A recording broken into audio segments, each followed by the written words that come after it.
Hey everybody, it is Mike Young, better known as a digitalnomad.net. If you want to get to my YouTube channel and you're not sure where you're watching this, go over to a digitalnomad.net. Just type it into any browser, you go straight to my YouTube channel. So let's get straight to the point on this video.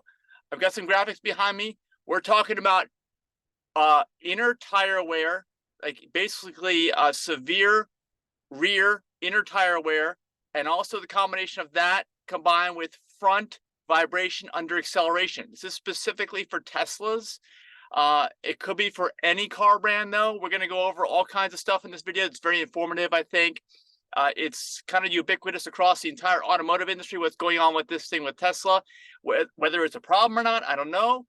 You can decide that and let me know down below in the comments as you watch this video.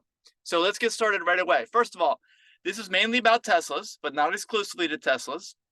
Most Teslas are designed in a very similar way. In fact, if you didn't know the difference, you may not even realize that there's multiple models of Teslas. Some models have falcon wing doors, for instance. That's the Model X that I drive, and I've been driving it for over 6.5 years. I've put about 250,000 miles on it. If you want to know more about my car, just go to adigitalnomad.net. Check out the videos. I got short videos. I got long videos. I got videos when I'm out in the car driving. I got all kinds of stuff going on. Constantly traveling, my wife and I, Denise. So check us out there. But let's talk about rear inner tire wear. First of all, I got some graphics behind me, and I got these graphics from the Intuitive company, and that is spelled with an N. N, the number 2, I-T-I-V-E, Intuitive. All right, and Don is the guy over there. Hey, Don. He built some great products there for Teslas. And I felt the need to make this video after talking with somebody that was interested in some of the products that Don has recently, and realizing that I've had the parts that Don manufactures over there at Intuitive for almost going on 3 years. It'll be 3 years this November that I've had the parts on my car. And I put about 100,000 miles on the car with these parts. So the car has almost 250,000. So I've got half the mileage on there with the Tesla factory stuff, and half the mileage on there with Don stuff. And actually, I have some mileage on there with another company's parts, and I'll talk about that too. But the long story short there is that not all aftermarket parts companies are the same, as you may know. And a lot of these people build inferior quality parts, I'd say, for sure, inferior quality. And I had a very bad experience there. And I can say nothing but good stuff about Intuitive and Don's company. So if you need some aftermarket parts, he knows how to design and engineer these things and get them out to you, and they work as promised. And I have done all kinds of stuff to my car. I'll reiterate this again later, but I put about 100,000 miles on these parts on the rear suspension, and I've been doing all kinds of long distance driving, off-road driving, and towing heavy loads at capacity. So these things definitely perform well. All right, first of all, let's talk about your car, any car, and Tesla makes Model S, which is the first mass production car after the Roadster. S, X, the SUV. S is the sedan, X is the SUV. Then there was Model 3, the mid-size sedan, the smaller one, and then Model Y is the smaller SUV. None of these have falcon wing doors except for Model X if you want the shortcut. And of course, Cybertruck's coming out now. Looks totally different. And of course, you'll know what that is. But all the Teslas have the same kind of shape. They have the same kind of suspension system. I think most of them are based off of Mercedes.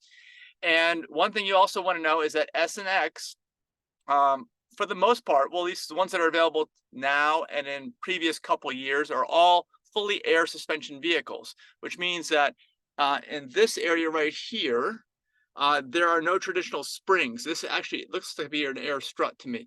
Now, on all Model 3 and Ys from the factory, in this area, you will find a coil spring wrapped around this inner part. I don't even know. I'm so low tech in the way I'm describing it.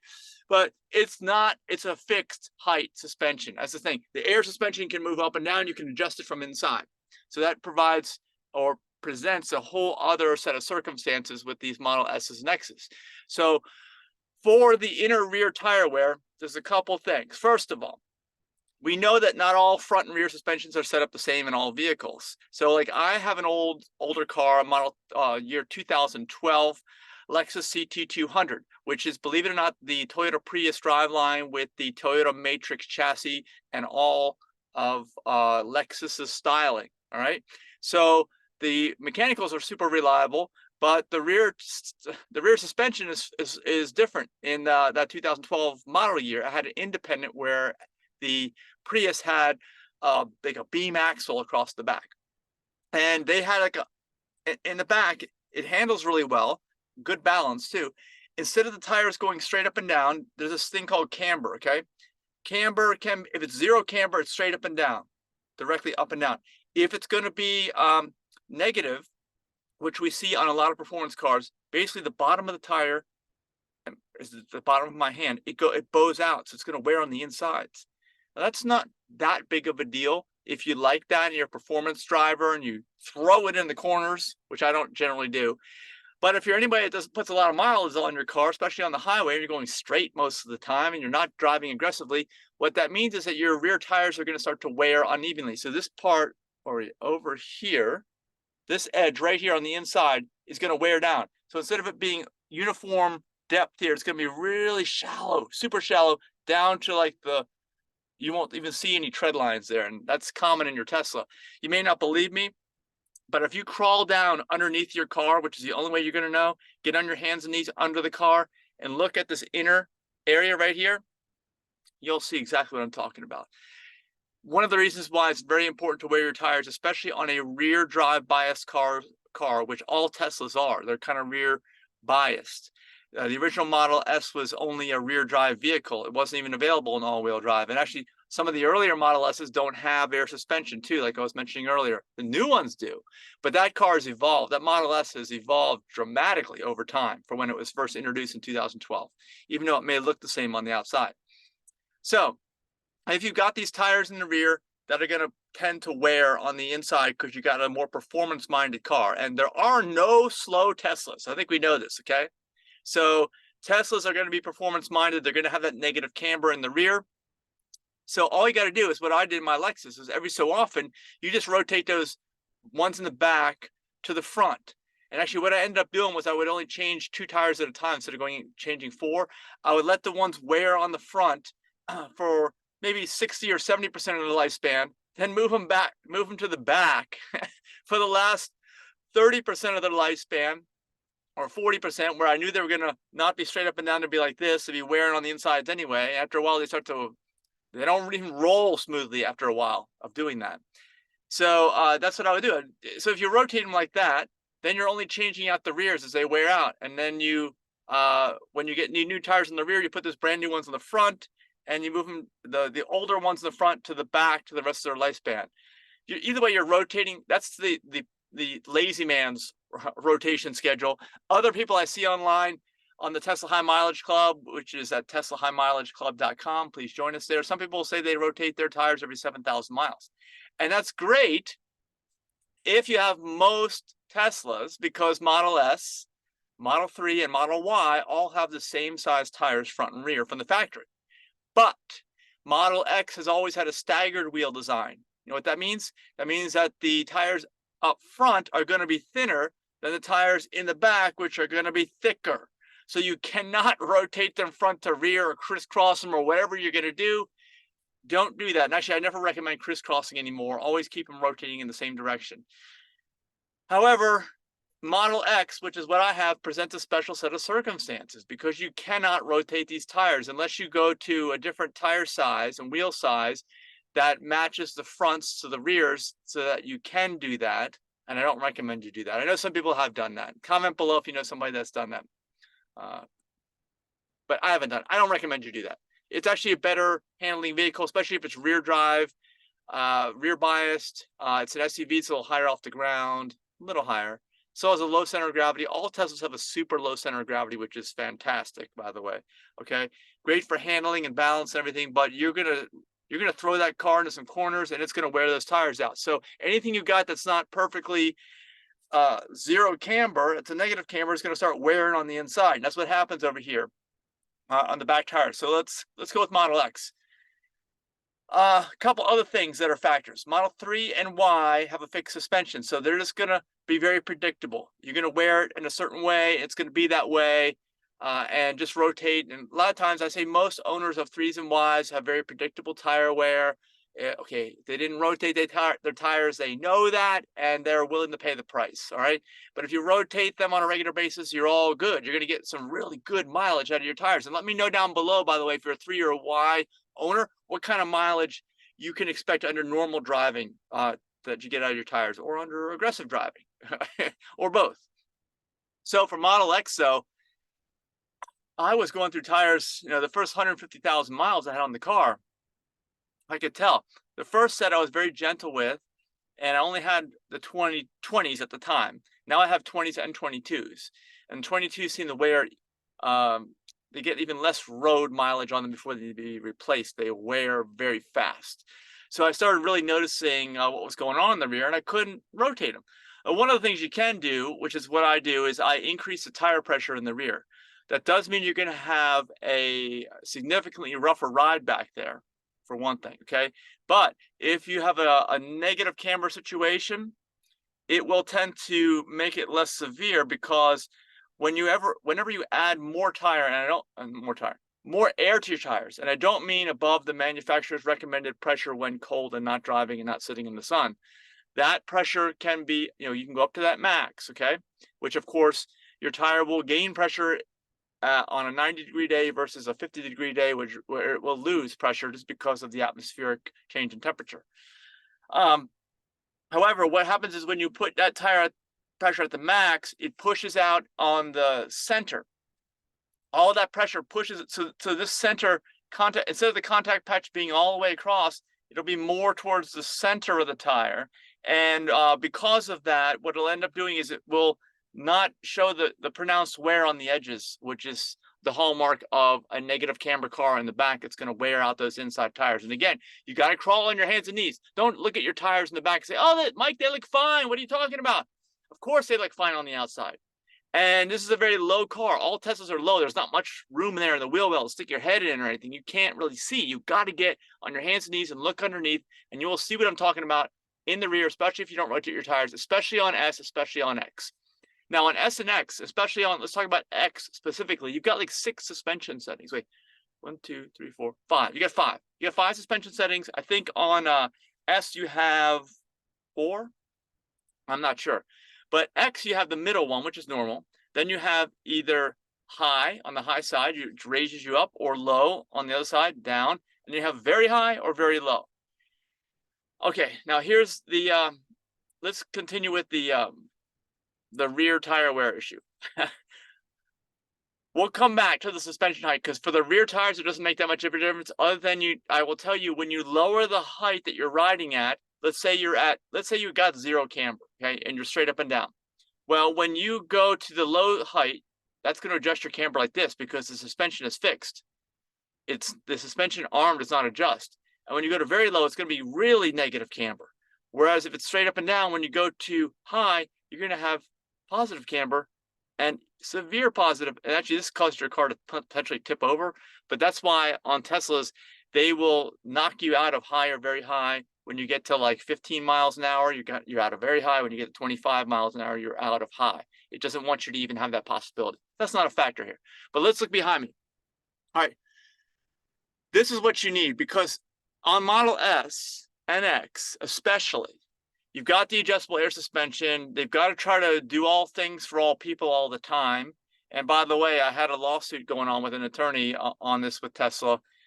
It failed, okay? It was a combination of this and the front driveline vibration, which we'll get to. And if you have any car with front drive or all-wheel drive, you're going to want to hear this too in the second part of this video. These camber arms, which adjust the camber either from straight 0 to negative, and by the way, it's always negative from the factory specs on Tesla. Guess what? They're fixed. Even if you take it to an alignment shop, they cannot adjust these. And the toe links also are fixed from the factory. Factory parts are fixed here and non-adjustable. This diagram is from Intuitive, and I will tell you, they sell parts here, camber arms that are adjustable and toe link arms that are adjustable. They're saying you can adjust this toe link at the eccentric bolt. They make a toe link that you can adjust outside of that as well, I do believe. You'll have to ask Don about that. But the bottom line is, if you're sick and tired of replacing your rear tires because they keep wearing on the inside, over here, the inside edge, you need to get some new parts for your rear suspension. These camber arms, especially, and the toes. Once you adjust camber, you're going to want to adjust the toe too. So I recommend you get them both as a set. Okay, that's what I say. Now, the critical thing here is who's going to put these on for you, and what are they going to do with the alignment? If the idea is that you want your tires to go straight up and down, and by the way, I'm not talking to your performance-minded people. If you're throwing your car into corners all the time, you want that negative camber that's dialed in from Tesla factory. Don't do this, okay? But if you are like me, you're on the highway, you're doing a lot of towing, you want a greater contact patch, because the contact patch at the rear, if you got negative camber, is really on the inside. You're putting so much pressure on the inside of this tire, you may have even had a blowout all of a sudden, because this all of a sudden goes because of all the pressure over time and the fact that all the tread is gone. I basically had some blowouts, pretty much, that were controlled blowouts.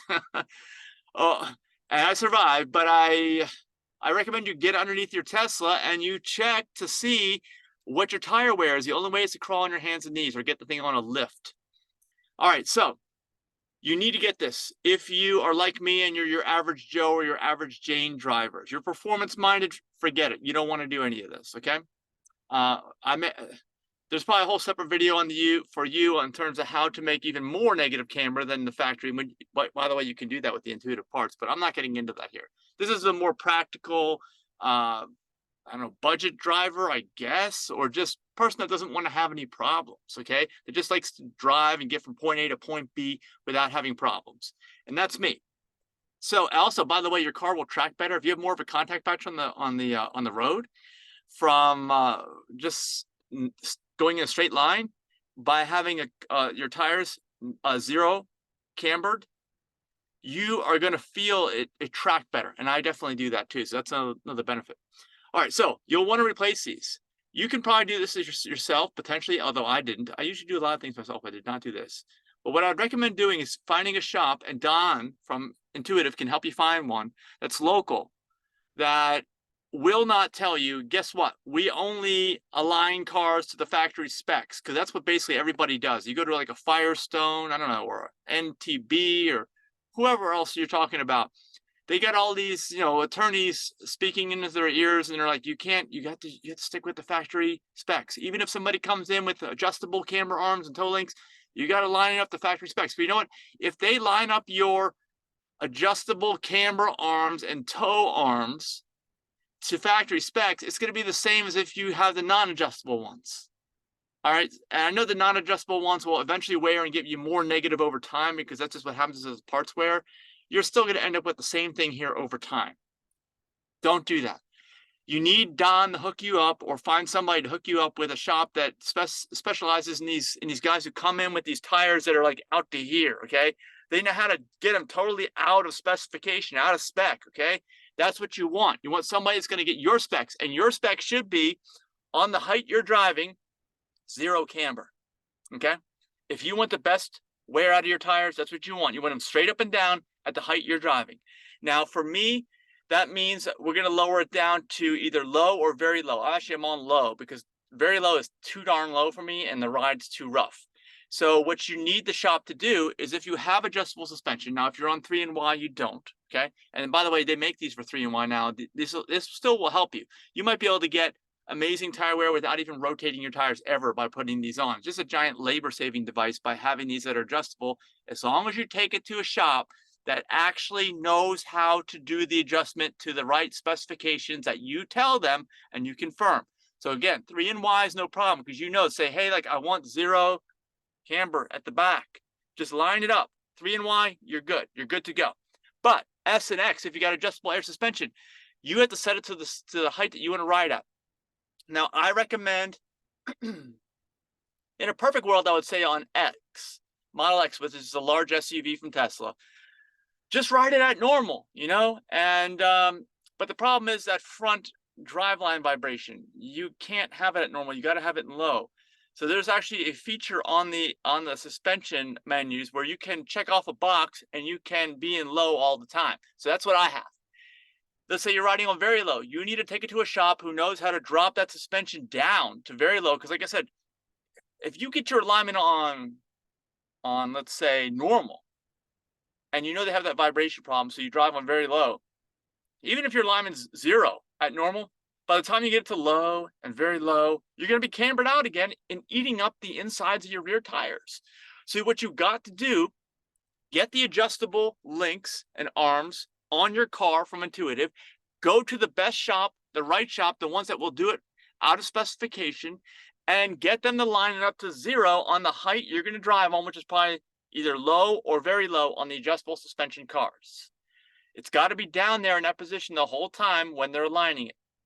Make sure you verify. I cannot stress this enough. If you don't do this, especially on your adjustable suspension cars, you're not going to get the results that you're expecting.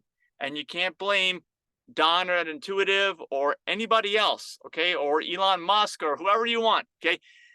They made a car, they just made a car without the adjustability, and they gave these specifications to the aligners, the alignment shops, and those specifications are what they are. They're designed for your generic Joe and Jane performance driver, not for somebody that wants to not eat up their rear tires. Just keep that in mind. So let me know if you have any questions. Please like the video, give me a thumbs up. We're not over now. This is like the first half of the video is over. Hopefully, if I've explained to you what you got to do, you got to go get these arms changed out. You got to drop your suspension down to where you're going to ride it. If it's air adjustable suspension, because if it's S or X, I know you're going to want to ride it lower most of the time. And if you ride it up a little bit here and there, you're okay. Because as we mentioned, it has speed limiters on the upper suspension settings. It won't let you ride very fast. So you're probably not going to get in any kind of trouble. And by the way, let's talk about my history. I did this. I did this work about 100,000 miles ago in November of 2020. It's now July 2023. I've had these things on the whole time. Now, let me explain. These are Intuitive parts. N, number 2, ITIVE, Intuitive. Don over Intuitive is the guy you want to go to because these parts, I didn't even get the higher end. At the time, I think there were 2 different, it was like a high strength and a super high strength or something. And I'm towing about 5,000 pounds when I do on a double axle trailer, going over bumps, you know, sometimes going off road, rising the suspension up. It's been all over the place. I haven't needed an alignment. I even had somebody sideswipe me. Still don't need an alignment. None of the parts have broken. I needed a lot of body work from Tesla though. And the 2 doors need to be replaced on the driver's side, the Falcon wing door and the driver's front door. So all of that was done, and these parts are still going strong, which is amazing. I don't even know if the original OEM Tesla non-adjustable arms would have worked, you know, and kept themselves in that kind of condition for this long. I have no idea. But these are great. I cannot recommend them enough. Doing a great job, and I'm sure that Don's already improved the parts over what I have. Probably has another generation, which is even better. Let me reflect on that and compare that to my previous experience where I went somewhere else and got another brand of aftermarket parts. All this stuff is on my channel.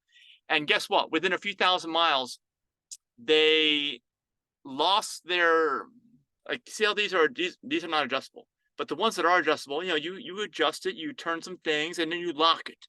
And you assume that it's going to stay like that forever and ever, at least for a long time. But guess what? Within a few thousand miles, that little mechanism on the other ones that I bought, it kind of loosened up and it just went away. And I didn't realize it, but my tires had lost. They weren't holding anything, these Camber Arms. My tires went from mostly straight up and down to like worse than they ever were. And within a couple thousand miles, I ate up the entire, inside tread on my tires, all gone. And it just, they needed a replacement. I had to go back to Tesla because no one would help me.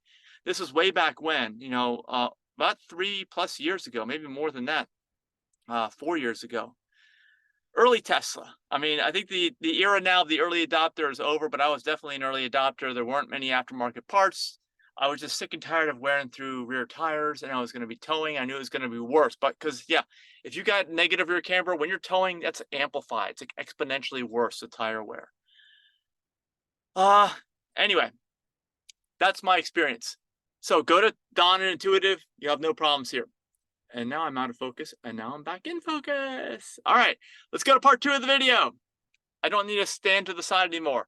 It deals with the front driveline vibration. Now, this is the rear suspension. If this was a front suspension, you would also potentially have, look at this, I am there, a drive axle that goes from the motor. This assumes you have a motor in the front. and it goes, sends an axle out. It's a constant velocity joint, which means it can turn in all directions. And this tire on the front axle is turnable. It's got steering linkage in it. So it has to do everything the rear does, plus it steers, sometimes at dramatic angles. If you're making like parallel parking and whatnot, it's got to be able to do that. And the drive axle has to be able to do all that too. The thing is, with electric motors, not so bad on internal combustion engine cars, because they have gears and they're constantly changing their torque. It's not always at maximum torque, but electric motors, especially on a powerful, non-slow car like a Tesla, they let out a lot of power. So what's happened is these parts are not really ever been designed for pure electric driving, and they were never designed to handle the kind of stress that these things are producing.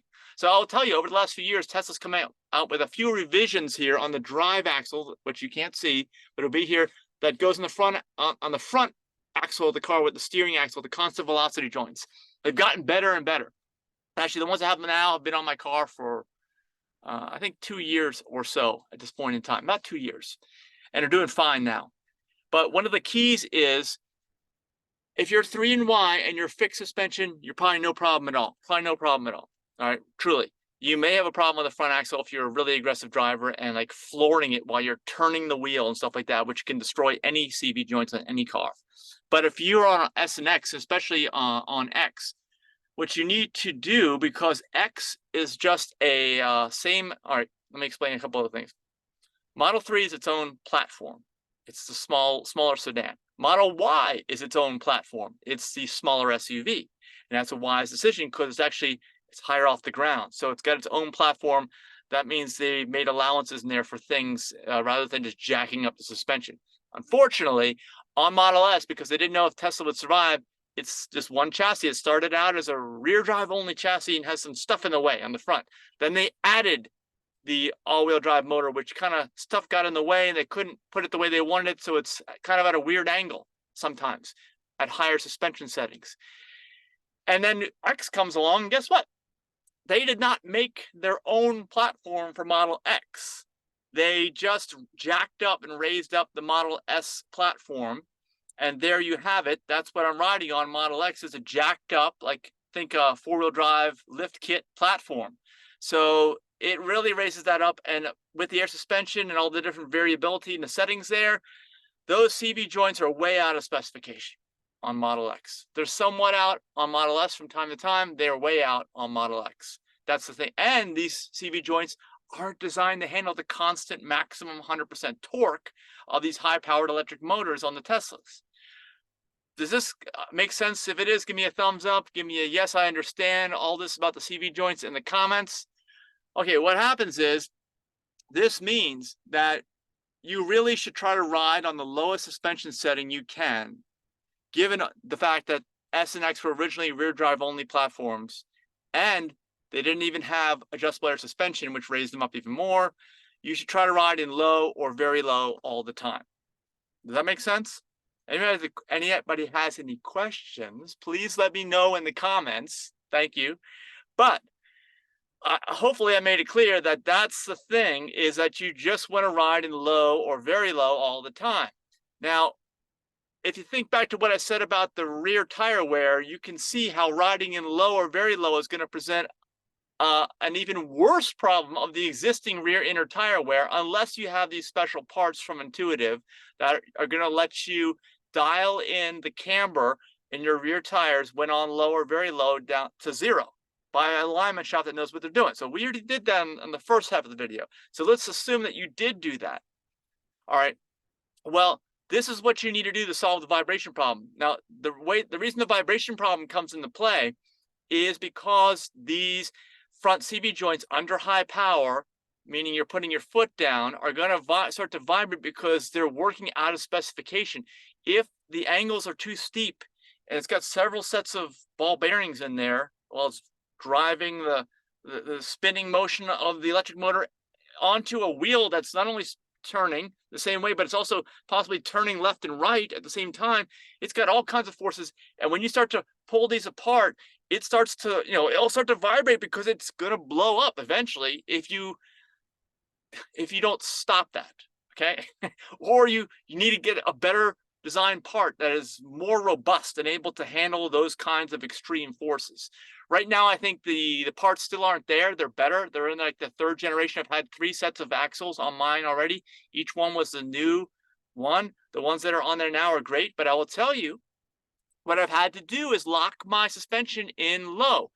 Like I was saying, on Model X, there is a little selector there where you can check a box off and you'll be in low all the time. And I still, if I'm going to floor it at a traffic light to have fun, just to show off to somebody or whatnot, then I will drop it into very low, and then eventually it'll reset back to low and raise up a little bit. But low is the maximum height you can really do on an X and probably an S too.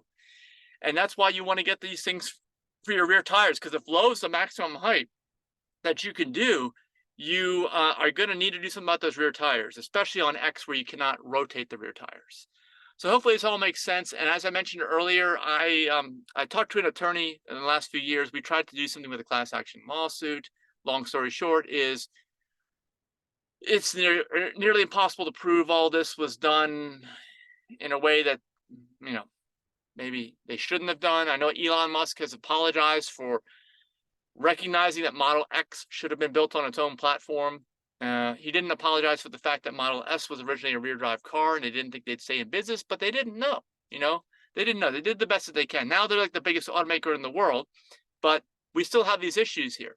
And even with the redesigned Model S and X, when I say redesign, I mean interior redesign. When you went to the new interior, which was, instead of the screen being a portrait, it went to landscape, the center screen, you also got new suspension in the back. They also revised and reworked all that. And even the driveline parts, they were updated at that point. That's when the 3rd generation came out for the front driveline, the CV joints, the axle. And that's when I got mine on. They're still not perfect. We've looked into this before, and I know that in talking with engineers, an amazing amount of money needs to be invested into new tooling to develop certain types of bearings that can go into the CV joints that are going to be small enough to fit into the packaging that's there on these cars, but robust enough to resist. And it's not what's being produced right now. Eventually they will have all this stuff and it'll be a thing of the past. But for right now, when you pay $100,000 for a car and you floor it and it just starts shaking, and that's really annoying. And something's wrong too, and something will break. There's instances of it breaking. If that happened to you, let me know down below. It never happened to me, because that vibration is enough to make me back off anything I was trying to do with the car, and just say, oh, I don't need to do it. And I knew too, I was getting into something. I wasn't sure about the reliability. I wasn't sure when I ordered my car at the end of 2016, what to expect. It was so new. And, I guess it's appropriate now that I'm making this video, because the early adopter phase is coming to an end. We pretty much passed through that. It is normal now. Everybody's got their EVs under development or is selling them, even though Tesla is still by far the leader and probably will be going into the future, not just for the actual engineering and design of the cars, which is great, sans these issues that I'm telling you about, but you recognize how they came about. They still did the best that they could on all the rest of the car. But these things, they had to, you can't do everything perfect, can't do it all. 3 and Y owners really have had most of this not to worry about. And I'd say Model Y in general is damn near perfect. Okay, because there's been so much engineering and so many iterations back and forth of all this stuff. And of course, it's the best-selling car in the world now. All of a sudden, there's no question as to why. Tesla has learned their lessons as fast as they could on all this stuff. But these S's and X's will still be on the road for many, many years. I mean, their average life of a car from production to junkyard is about 20 years, and these could be even longer, as we see. And please join our club, TeslaHighMileageClub.com. TeslaHighMileageClub.com. Join us there. We're talking about stories of anybody with 100,000 miles or more on their Tesla, and there are a lot of them out there. And there are some with just almost no problems at all. It would shock you. We're into a new era here. And this kind of stuff that I'm talking to you about is just some of the nitpicky things that we deal with our cars. But the reality is, since I've made the upgrades that I've described in this video. All right. Which is the rear suspension parts from Intuitive and keeping the car down low and getting the 3rd generation CV joints up front. I haven't had any problems in the last 2 years, 100,000 miles, nothing really. Not with these kind of things. These things are solved. And that's why I guess I had to wait till this long, till this much time had passed before I could make a video like this where I describe to you guys and can say in good conscience, this stuff actually works. This is what you need to do. So if you have an older Tesla, this is what you want to do with it. And, you know, if you're in the high mileage group, Tesla High Mileage Club, give me a thumbs up. I'm going to be dropping this video into the group so you guys can comment. You can comment in the group and you can also comment here on the video. And if there's anything I didn't cover here, something I missed, some kind of facet about this, the other thing, let me know. But this is just a ray of hope, I guess, because all the older people that had problems and maybe got rid of their vehicles because they didn't like what was going on, just know that you don't have to worry about this anymore. This is all you have to do. And I still know people, even a Brad out there, who hasn't done anything to his. Okay, he doesn't put that much mileage on his car. He doesn't drive aggressively at all, really. And he has, yeah, he's just more of a, I mean, I'm a grandpa driver, but I will occasionally really demand a lot out of my vehicle just for fun occasionally. I don't think he even does that. So if you never do that, you may not even know what I'm talking about. There have been people over the years, original Model X owners that I've talked to that have had their vehicle for years, even a few years ago. And they're like, what are you talking about? I don't know what you're talking about. They don't even notice. But anybody who's really looking for it, you're going to notice these things and just know there's a solution. Tag some friends, share this video, give me a thumbs up, please. It really helps with the algorithm, and subscribe if you don't already. And I will see you in the next video. Bye-bye.